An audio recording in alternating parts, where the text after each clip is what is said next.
parlé par des signes, Dieu les a parlé par des messages, Dieu leur a dit qu'ils sont les instruments qu'il va utiliser, mais ils étaient assis, ils sont en train de penser à ce qu'eux veulent d'abord, elles veulent faire d'abord, à ce qu'elles ont une préoccupation, et Dieu me dit, le temps est arrivé, Dieu cherche des hommes, Dieu cherche des femmes, Dieu cherche des jeunes, où il va envoyer, parce que la moisson est abondante, Dieu cherche des ouvriers, voilà sa moisson, le temps est arrivé, où nous sommes la lumière du monde.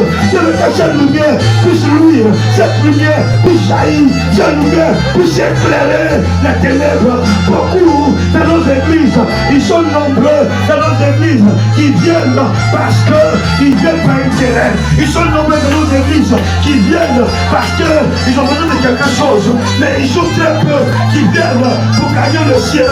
Ils sont très peu qui viennent pour hériter du salut et de la vie éternelle. La Bible dit que gagnera-t-il un homme de gagner le monde s'il perdait son âme? Que gagnera-t-il un homme de perdre le monde, de gagner le monde s'il perdait son âme? Écoutez bien, je suis en train de nous dire que ton âme est la garantie que Dieu recherche.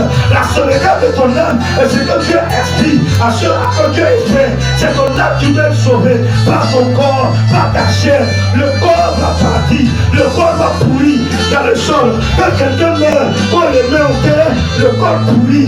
La chair pourrie, tout s'effrite, les os se défritent, les os deviennent en poudre. Mais c'est l'âme qui monte vers Dieu, c'est l'âme qui monte vers Dieu. Dieu a besoin de ton âme, Dieu veut une âme pure, une âme sincère, une âme sincère. C'est quand David dit, mon âme bénit l'Éternel, mon âme bénit son cerveau, mon âme bénit l'Éternel, un nouveau fil de ses bienfaits. David a compris que l'âme est une autre dimension, la dimension âme est une autre dimension à laquelle Dieu dans le principe du royaume, Dieu s'est établi. La dimension âme est une autre dimension dans laquelle c'est le royaume de Dieu.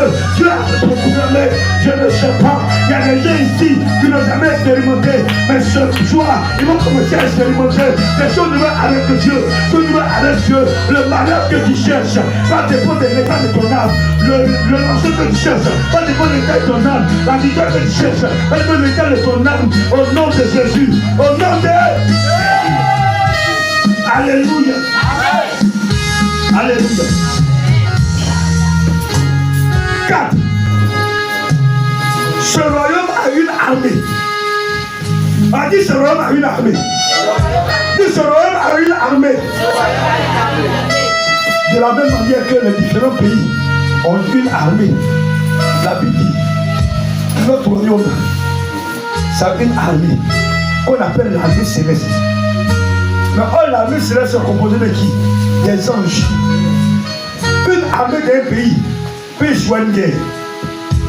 Bravo. Une armée d'un pays peut perdre une guerre. Mais quand tu lis la Bible, aucun ange, son armée céleste, ils n'ont jamais perdu de combat. Ils n'ont jamais perdu de combat. Ils ont tous été plus que vainqueurs. Donc si je suis chrétien, maman, et que je connais le principe de ce royaume, qu'on me dit que ce royaume à laquelle j'appartiens a une armée, pourquoi on le fait? De qui? Parce que se lèvera contre moi, que je dirai Jésus, il enverra des milliers d'anges à mon secours. Quand les chrétiens, on n'a plus peur. Oui, le chrétien c'est celui qui ne connaît pas ce qui veut dire la peur. Quand nous manifestons la peur, ça veut dire qu'on n'a pas encore conscience de la nature chrétienne qu'on a.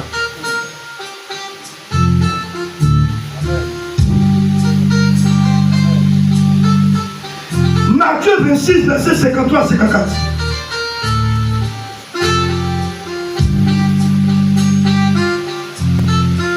Vas-y. Matthieu 26, verset 53 à 54. Vas-y vite, j'ai fini. La parole de Dieu avec respect. Oui. Penses-tu que je ne puisse pas invoquer mon Père? Penses-tu que je ne puisse pas invoquer mon Père? Qui parle ici? Jésus. Parce qu'il était face à une situation, qu'il savait une situation qui l'échappait, où tout le monde disait que c'est fini pour lui. Et il m'a dit, pensez-vous que je ne puisse pas invoquer mon Père? Oui, il m'a dit. Qui me donnerait à l'instant plus de 12 légions d'anges.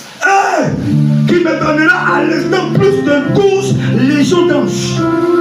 Ça veut dire, mon fils, si tu connais quelle est ta nature, quelle est ton identité en Christ, si tu le connais aujourd'hui, que le fait que tu sois chrétien, frère, écoute bien, c'est une fierté. Même si le monsieur n'a pas fait, c'est pas grave.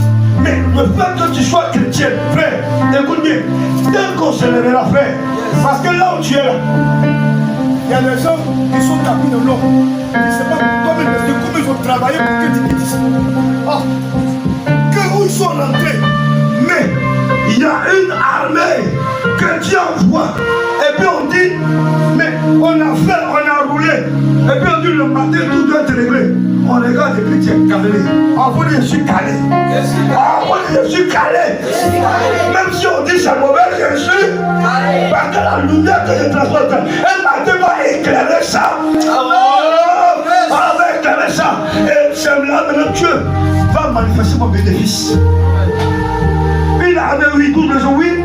Au verset 54. Oui. Comment donc s'accompliraient les Écritures, oui, d'après lesquelles ils doivent en être ainsi. Oui. Au verset 55.